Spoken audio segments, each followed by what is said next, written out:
राजेंद्र सिंह जिंदाबाद, दिनारा के जनता जिंदाबाद, राजेंद्र चाचा के अब की विजयी बनैया। लुजपा भजपा के हवे झांसा में नया बुझनी लो। लुजपा भजपा के हवे झांसा में नया राजेंद्र चाचा के अब की विजयी बनैया। राजेंद्र चाचा के अब की विजयी बनैया।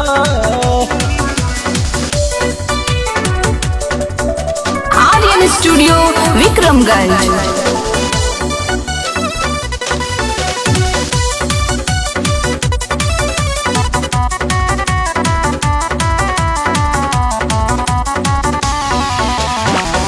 NH30 के करौले निर्माण हो, पूरा करिए जनता के सब अरमान हो, सब अरमान हो।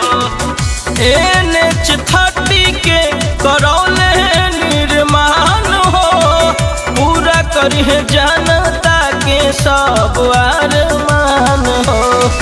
बंगला छप जाके आपन मोहर लगई है। राजेंद्र चाचा के अब की विजयी बनैया। राजेंद्र चाचा के अब की विजयी बनैया।